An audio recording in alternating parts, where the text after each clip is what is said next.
Hello, I'm Mark, and this is the Fast Track Impact podcast, where we look at how researchers can become more productive and use their work to achieve real-world impacts.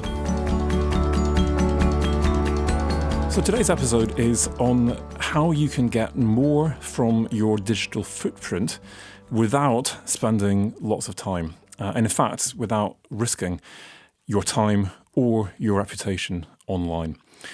I'm going to touch on social media, but I'm going to have a look in more depth at social media next week. This is for you, whether or not you're on social media, whether or not you like social media or want to have anything to do with social media. I would argue we all nowadays have some form of digital footprint. I'm going to define that as effectively what you see when you Google yourself. And if I put a wee caveat here, if you Google yourself a lot, then Google knows that you love yourself, and you may not get what the rest of the world sees when you Google yourself. Also, make sure that you Google yourself not on campus, on your own network. It will also work that one out and give you something slightly different. So go back home, go onto a friend or partner's computer and Google yourself, and that is your digital footprint. Are you happy with what you see or not? And do you feel that the time you put into keeping your digital footprint up to date is actually worth it, or that you're wasting your time? This is about getting efficient use of your digital footprint so that it brings you more and more for less and less time. Before we get into that, though, I would like to have a look at this week's tip.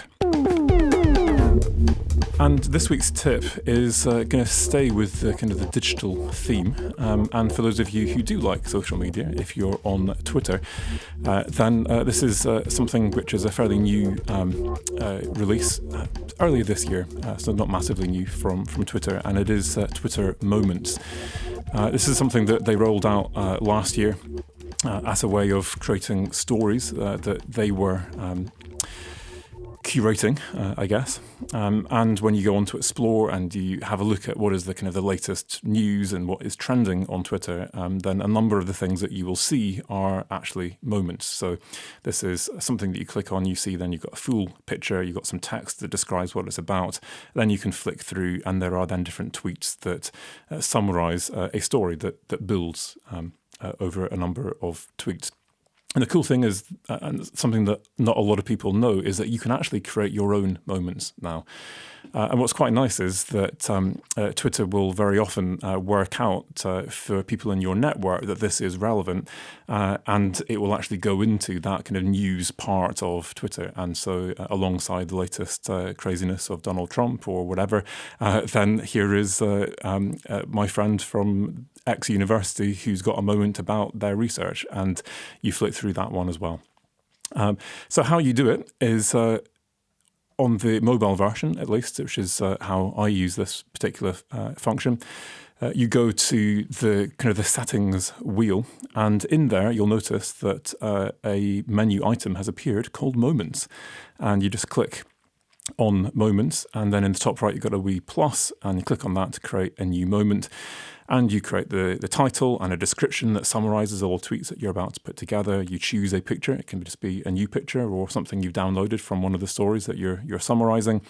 And that is your kind of front page. And then you just add tweets. So you go, you search for the tweet, and you add it in. You choose what order you want them to appear, and you have a really nice story that aggregates all the nicest things that happened in your latest conference, or the launch for your new research project, or outcome from your research project, or some impact that has happened from your research, all in one place. It's kind of like Storify, if you're familiar with that as a technique, but I think more visual, more instant, easier for people to access. So Twitter Moments is my tip this week. So today I want to think about your digital footprint. I've already described what I mean by a digital footprint. So this is just what is out there online that people can find about you. And in particular, I'm looking here at your professional identity online.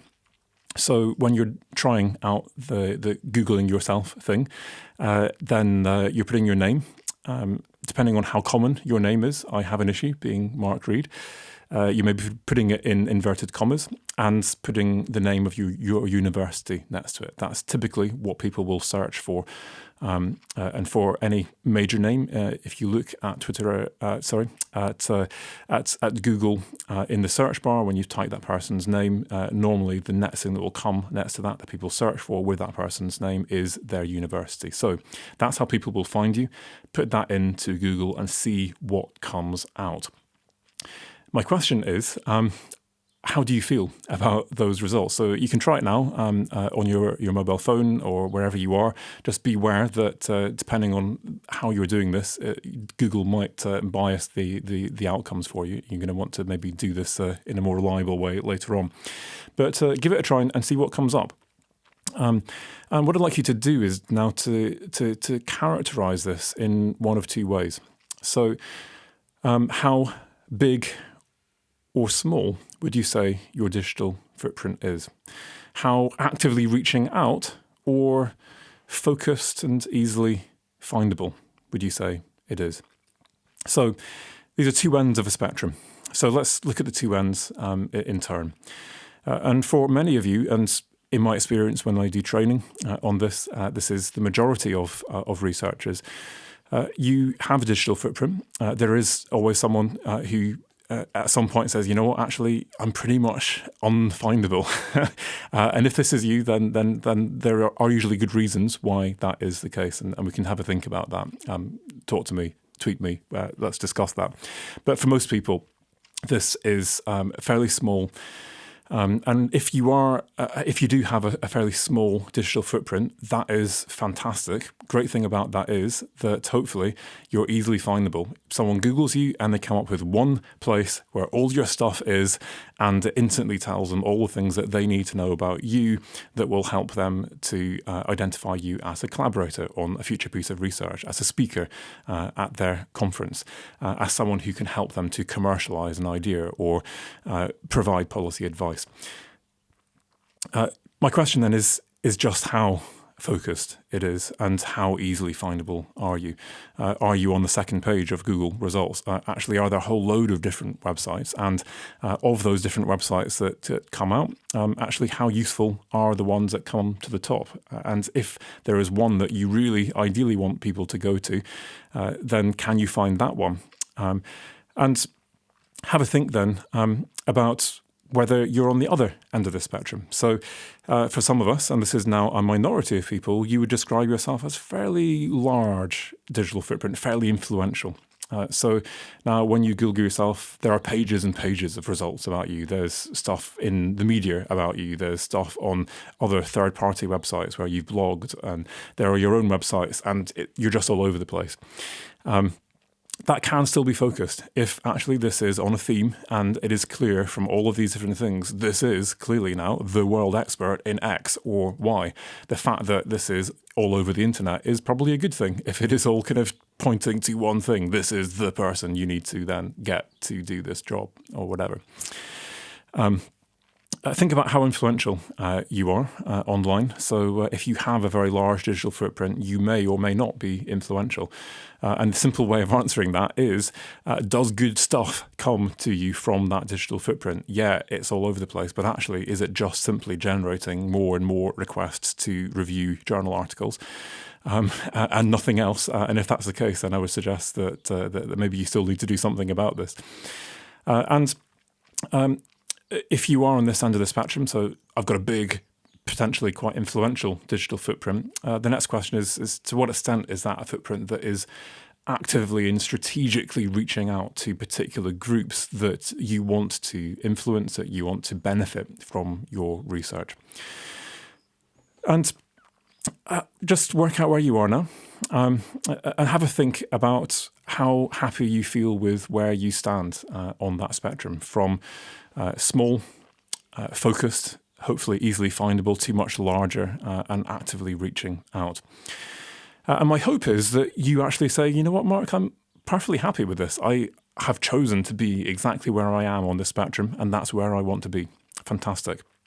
For the few of you who feel, well, actually, I could do with being in a different place, then I want to ask, what could you do to move towards a better position on this spectrum? And I would suggest that for those of us, like me, on the larger, more influential kind of side of that digital spectrum, you may actually be saying to yourself, you know what, I need to move in the opposite direction. I need to actually become a little bit safer in my use of social media. I'm potentially spending a lot of time on this and time that isn't necessarily that usefully spent in terms of what I get from it. It's not that efficient. I'm potentially wasting time. And you're potentially taking a few more risks than you feel comfortable with. You've maybe had a couple of close shaves where people have taken offence or misinterpreted what you've said online, and you're thinking, you know what, I'm taking risks with my reputation as well as my time here, and maybe I need to contract my digital footprint, contract the amount of time and risk that I'm prepared to put into my online identity. Equally, you could be sitting there with a fairly small, focused digital footprint, and you're happy with that because it is bringing you benefits. It's bringing you the collaborators, it's bringing you the information you need, etc. But you're thinking, you know what, if I just knew how, without taking too much risks, to move towards being bigger and more influential, then actually I really do need to do this. And for most people, the reason that you feel the need to do that is because you want to achieve more impact from your research. And this is not for everyone. I would say that for many researchers, being small is beautiful. You actually just stick there because it is low risk, and that's great. And let's just think in that place about how you can get more from that small digital footprint. But for some people, you want to actively reach out online in a targeted way. And the question is, how can you do that in a way that doesn't risk too much time and doesn't risk your reputation? So let's first think, for those of you who are in that space where you've got a small but perfectly formed digital footprint, and those of us who perhaps have a larger digital footprint, which we feel is getting a bit out of control, and we want to go to that smaller, safer place. What can you do in that place without having to engage with social media or do anything high risk that can help you to get the most out of your digital footprint? The first thing I would suggest that you need to do is to audit your online profile. Do a digital audit of yourself. This is something that I do approximately once a year. You don't have to do it very often, but it is that process of systematically Googling yourself, looking at what comes up on social media, whatever. You're finding out what is out there already. There are a number of altmetric, so ALT, altmetric, platforms that can do this for you in the background on a regular basis. I'll come on to that in a moment. But what you're doing in particular is you're looking at what is my university profile or my employer profile if you don't work at a university. And am I happy with that? Is it up to date? Do I have perhaps an old profile from a previous employer, which, because it's been around for so long, it actually comes up first in the search results, and that is quite a common problem.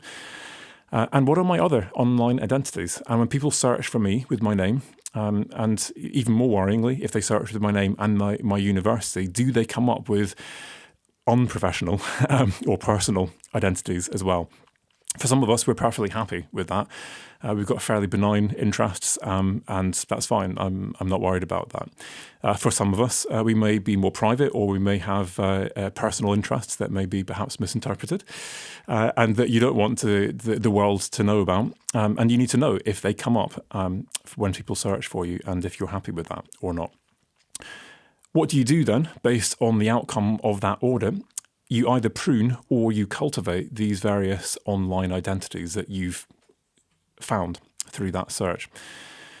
So the first is that if you've discovered a whole load of non-professional or perhaps unprofessional identities, you're either deleting them altogether, removing them, or you're locking them down and making them private. So a very simple thing that you can do there. Also, you may say, well, actually, I've got a whole load of identities on things which are just out of date. They're unprofessional because they're hideously out of date, and I still haven't found time to update them. The reason that you haven't found time to update them is probably because you're not actually getting that much from those platforms. They're not benefiting you significantly. And if that's the case, then have a cold, hard look at this and actually decide whether it's worth putting aside some time at the expense of something else to update all of those other platforms, or whether you just decide, you know what, I'm going to withdraw from them, I'm going to close those accounts and just focus on the ones which are giving me impact. But at that time, you may also decide, well, you know what, I'm going to sound out from some other people, or maybe listen to some of the suggestions that I come up with, and I'm going to actually try out a new platform that might actually be more efficient and give me more benefit for the things that I want from my digital footprint.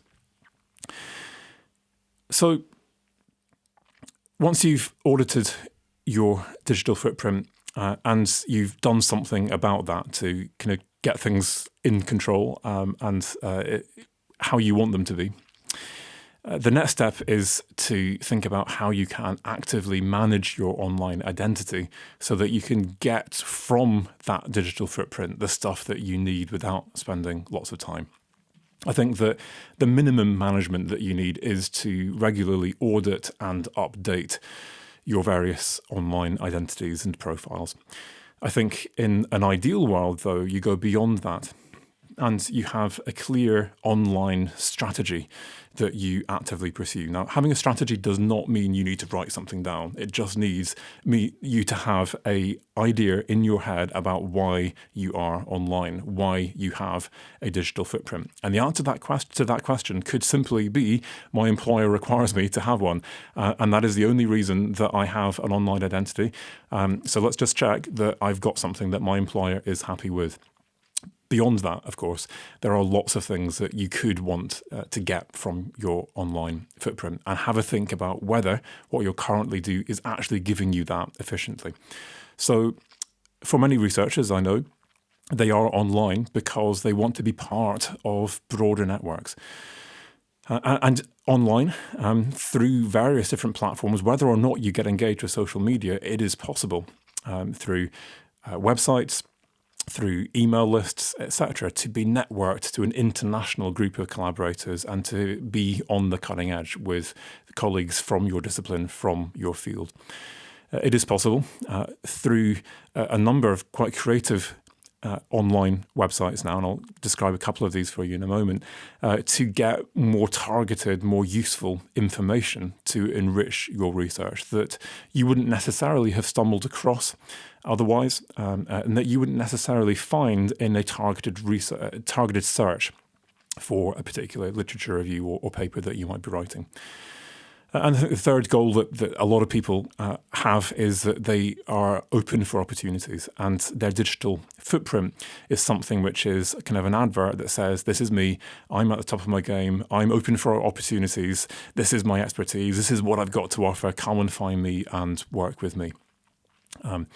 It may be that that's not the case, and you're actually saying, you know what, I'm full for opportunities, but I'm still here, and use my work, cite it, if that's all you're wanting to do. So work out what is it that you actually value most from your digital footprint. What do you value most about being online, and what can you do to focus on particular platforms and particular things that you can spend your time on that will give you those things preferentially, and not just doing it for the sake of it because you feel that you need to update lots of different platforms or be on the same platform that everyone else is just because everyone else is on that platform. I think for some of us, the goals are about impacts. And for me, certainly, one of the key reasons that I am online and that I am active online is that I want to generate specific impacts and benefits from my research for specific target groups. And that for me is about gaining online influence and then translating that online influence into offline impact. And I'm not going to go into that so much now, because for most of us, that does at some point involve getting engaged with social media. And what I want to focus on just now is the stuff that you can do without getting into social media that can still really bring you a lot of value and benefit. So if this is about research goals, not impact goals, then actually small really is beautiful. For most researchers, all you need is a highly focused network of people that you are connected to across the world through email, through websites, or perhaps through social media. I met one professor once who followed 10 other professors in his field. And in his view, there are only 10 people who I care about what they say in my field, and it's these 10 people, and therefore that's who I'm following. Great, that's all you need if that's all you're interested in. There are now a number of academic social media platforms that you can engage in, and this doesn't involve getting engaged with LinkedIn, Twitter, Facebook, all these kind of bigger networks.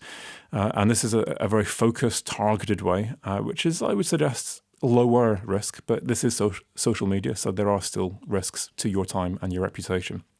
And of course, there is Google Scholar, which is not social media at all, but it's one of these things that I just think all researchers should just have. My Google Scholar profile is something that drives citations. I'm in a rare and fortunate category of people who have benefited from what has been called by some bloggers the Google Scholar effect. Now, I've got no idea whether there's any basis in this or not, but a number of people have hypothesized that certain people had enough citations already when Google Scholar was launched and started to get used by people that their algorithms meant that their papers were preferentially sorted to the top of the search outcomes list. And as a result, then that attracted more citations to those particular scholars. So I think I was just at that perfect moment where I'd got a few papers that were quite highly cited, and they've just collected heaps and heaps of citations as a result of this.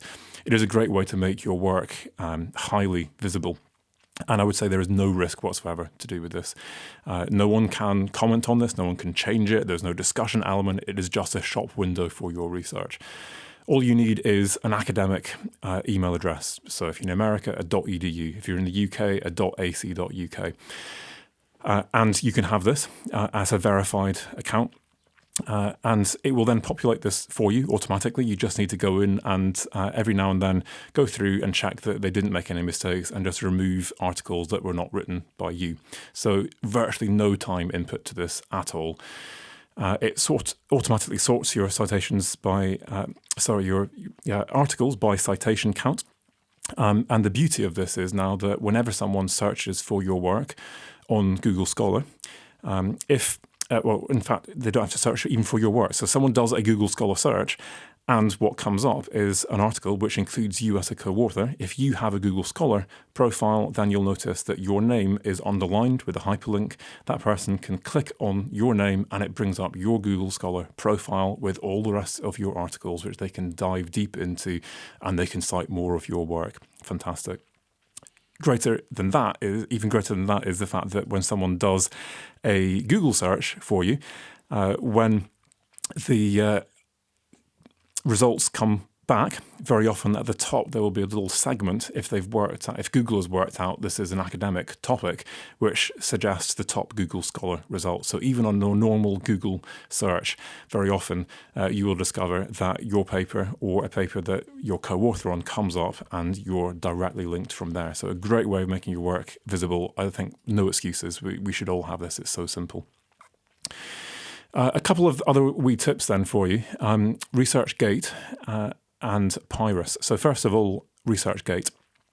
This is a Dutch-based website that is now the social network of choice for academics around the world in terms of its user base. It's now overtaken academia.edu, but I'm told that for the arts and humanities in particular, academia.edu is still the network of choice. So depending on your field, you may want to choose one or the other. I've personally invested in ResearchGate.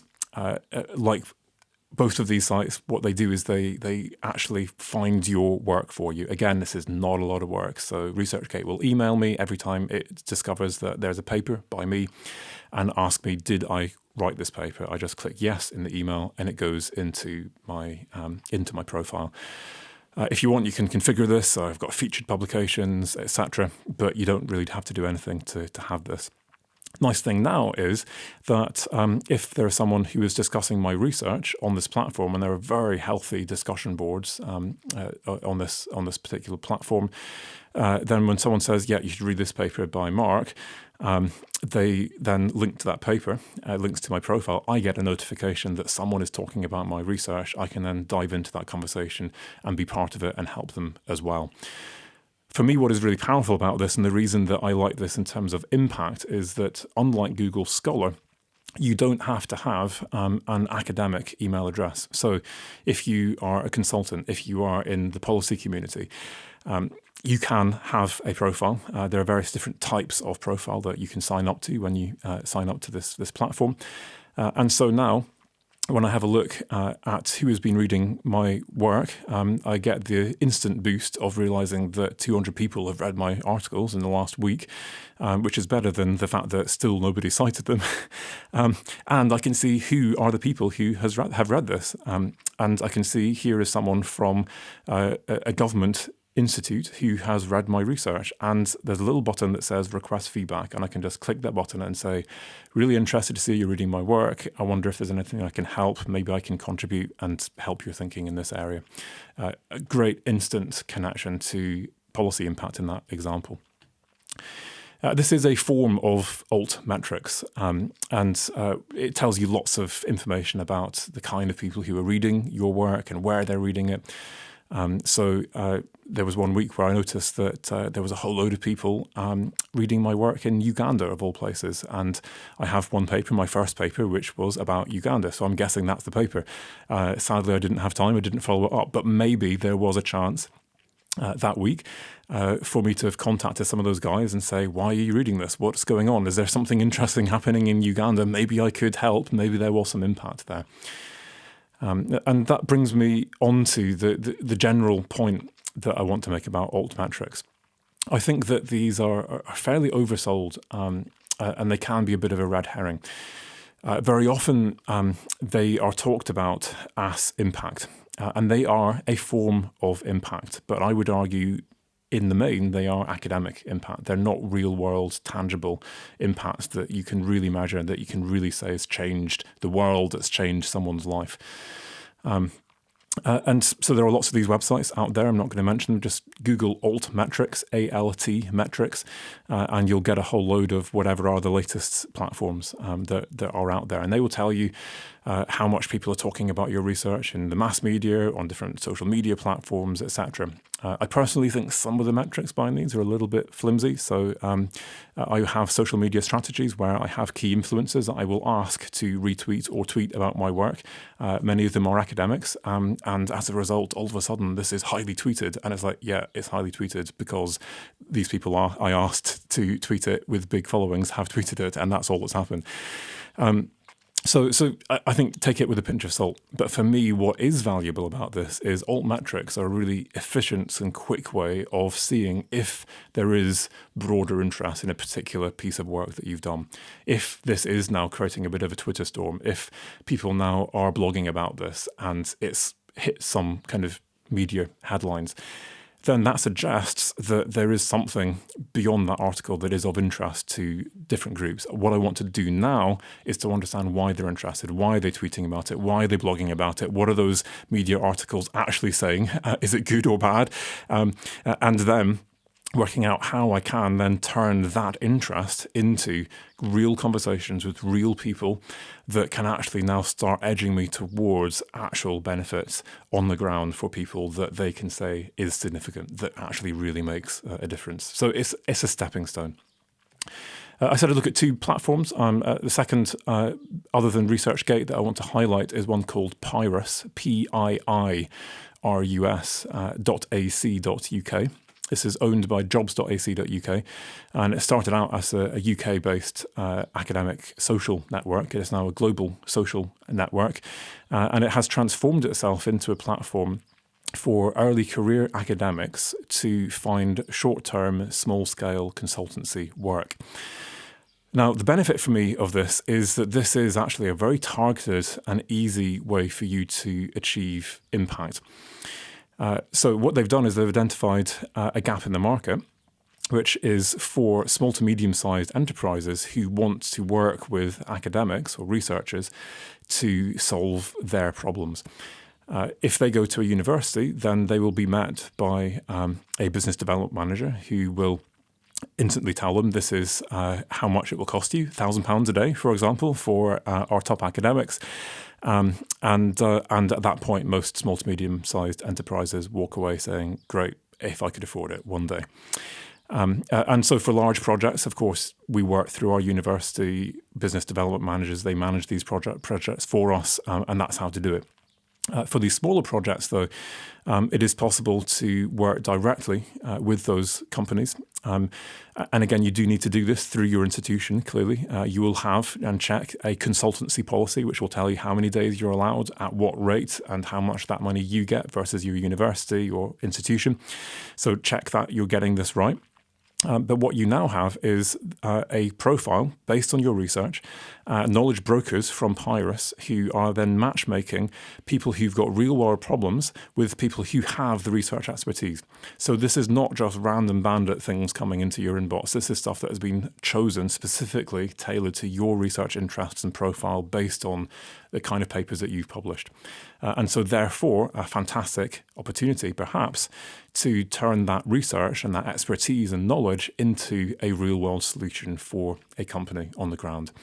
Now, that might be fairly small scale to start with, but it may be that actually there are a whole lot of other companies out there with exactly the same problem, and you can then expand that up to the whole sector and then to another sector, or from the UK into another national context, and start to really have some really quite cool, big impact. So that's another one that I'd recommend. The point here that I'm trying to make, just to conclude really, is that I think we all have a passive online footprint.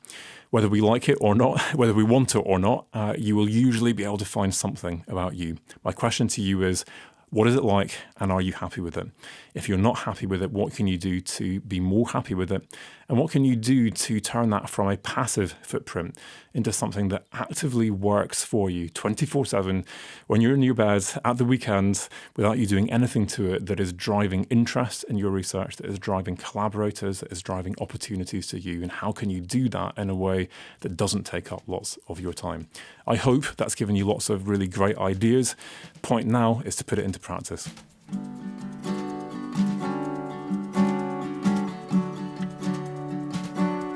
So I like to finish each of my episodes with an action. And the action today is actually going to be a bit more conceptual rather than practical. I've given you a whole load of practical platforms, tools, things that you can do to more efficiently drive the things you want from your digital footprint. What I want you to do as an action is more conceptual, because this is the most important thing. The most important thing is to have some kind of strategy behind why you have a footprint, and therefore which of these different ideas you want to take up, which ones are going to work for you. And so my question to you is, why? Why do you have a digital footprint? And then once you've answered that question, what is it that you value most from your digital footprint? What is it that brings you things that you want more of? And once you've answered that question, why have I got this? What is important about it?